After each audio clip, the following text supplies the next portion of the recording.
চাকরি খেয়ে নিয়েছেন আপনারা। আপনারা সুযোগ পেয়ে স্বার্থের কারণে অনেক পুলিশকে বলে পুলিশ ডিপার্টমেন্ট থেকে বিতাড়িত করছেন। তাদেরকেও পুলিশ ডিপার্টমেন্টের প্রয়োজন। আপনাদের স্বার্থের শিকার তারা, আপনাদের স্বার্থের বলি তারা। অনেক পুলিশ ভাইরা, সাধারণ পুলিশ ভাইরা যাদের চাকরি থেকে বিচ্যুত করছেন, অবিলম্বে তাদেরকে চাকরিতে আনবেন আপনারা। এটা আমার অনুরোধ।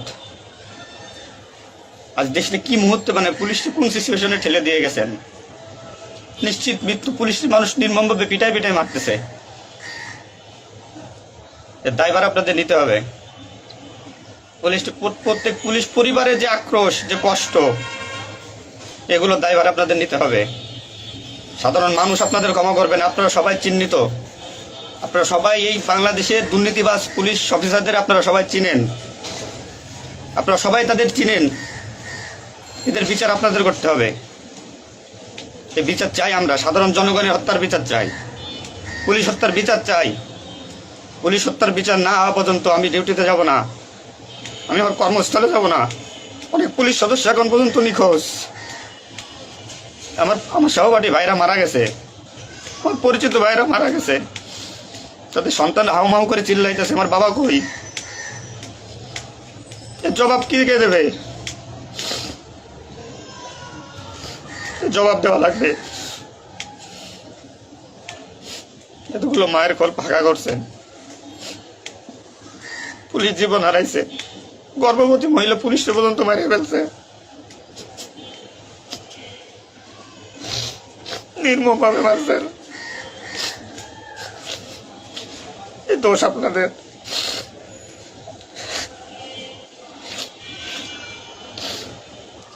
চাকরির ভয় নাই, চাকরি যায় যাক, ভিক্ষা করে খাবো, নির্যাতন আর মানব না। কি করছেন পুলিশ ডিপার্টমেন্টের জন্য আপনারা? কত পুলিশ মারা গেছে তার তো ঠিক নাই। বিচার হবে, বিচার আমি করবো, কেন করবো? পুলিশ ডিপার্টমেন্টে প্রত্যেকটা সেক্টরে দুর্নীতি। আমি পুলিশ হয়ে আমার কোনো কাজের জন্য আমাকে অর্থ দিতে হয়, টাকা দিতে হয়। এতে নির্লজ্জতার কি কি করবো আমি? সাধারণ মানুষ দূরের কথা, আমরা কোনো পুলিশের কাছে সহযোগিতার জন্য গেলে তারা আমাদেরকে মূল্যায়ন করে না, কোনো কাজে হেল্প করে না, কোনো কিছুতে সুবিধা দিতে চায় না। আজ ডিপার্টমেন্টে বৈষম্য সৃষ্টি করে থেকে গেছেন আপনারা।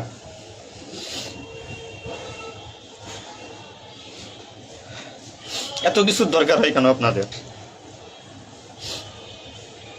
আজ আপনারা কেউ মারা যাননি, সবাই নির্দেশ দিয়ে যার যার মতো সুযোগ মতো পালাইছেন, সুযোগ মতো চুপচাপ করে বসে আছেন। পুলিশ ডিপার্টমেন্টের অনেকে আছে যারা এর সাথে জড়িত না, সরাসরি গুলি করতে চায় নাই, বাধ্য করছেন, নির্মম মৃত্যুর দিকে ঠেলে দিয়েছেন এদেরকে। কোনো কিছুই মনে করেন না যে নতুন দিনের সূচনা হয়েছে বাংলাদেশে। স্বাগত জানাই। আমি কোনো রাজনৈতিক দলের পরিপক্ষ না, আমি আজ পুলিশ। যে সরকারি আসবেন আমি সেই সরকারি গোলামি করতে হবে আমার। দেশের মানুষের জন্যই পুলিশ, আইন শৃঙ্খলার জন্যই পুলিশ, সাধারণ মানুষের জন্যই পুলিশ। তবে পুলিশ আজকে কেন আতঙ্কের নাম হবে? পুলিশ মানুষ থেকে আজ কেন দূরে থাকবে? দিন শেষে পুলিশ মানুষ, পুলিশ কারো স্বামী, কারো বাবা, এটা চিন্তা করবেন। ডিপার্টমেন্টের যে সমস্ত অসাধু কর্মকর্তারা আছেন প্রত্যেকটা সেক্টরে শিক্ষা নেন। বিশেষ করে যারা আসছেন ঊর্ধ্বতন কর্মকর্তারা শিক্ষা নেন। আজ আপনাদের স্বার্থের কারণে, আপনাদের কারণে আজ ডিপার্টমেন্টের এই অবস্থা। তছনছ হয়ে গেছে পুলিশ ডিপার্টমেন্ট। কথা বলার মতো কোনো ওয়ে নাই, কথা বলতে পারতেছি না। আমি তো বেঁচে আছি, তারা মারা গেছে, কি নির্মম ভাবে মারা গেছে, মেরে ফেলছেন আপনারা। তো আমি শুধু পুলিশ বাহিনীরা যারা আক্রান্ত করছেন আপনাদের বিচার করব, আপনাদের বিচার হবে। সবকিছু দায়ভার আপনাদের। ঘুমাইতে পারি না এই কয়দিনে, ভয়তে, চিন্তায়। মারা যাওয়া পুলিশের ছেলেমেয়েরাও চিৎকার করে বলতেছে আমার বাবা কই। সহ্য করার মতো না, মানুষ হিসেবে সহ্য করার মতো না।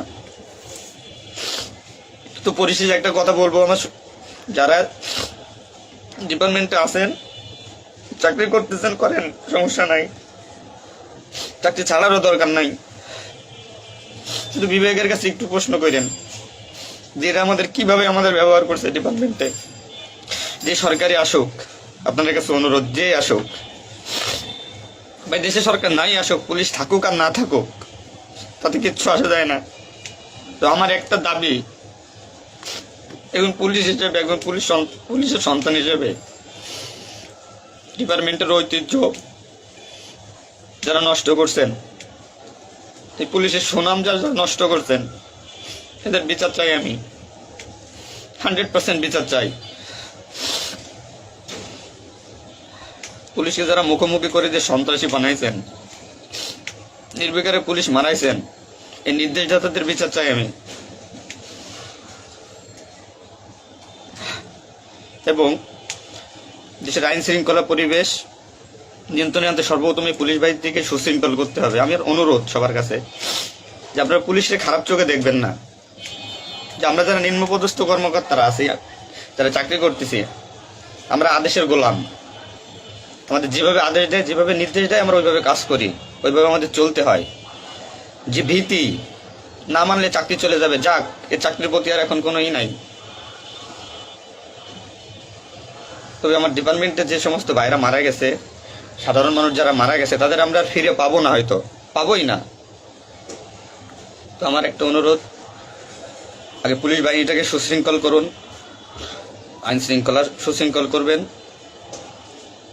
এবং আপনারা যারা সাধারণ মনে করতেছেন পুলিশ ঘৃণিত, পুলিশ অপরাধী, হ্যাঁ পুলিশ অপরাধী, পুলিশ অপরাধ করছে তার চাকরি বাঁচানোর জন্য, এবং তার মাসুল পুলিশকে দিতে হয়েছে জীবনের বিনিময়ে।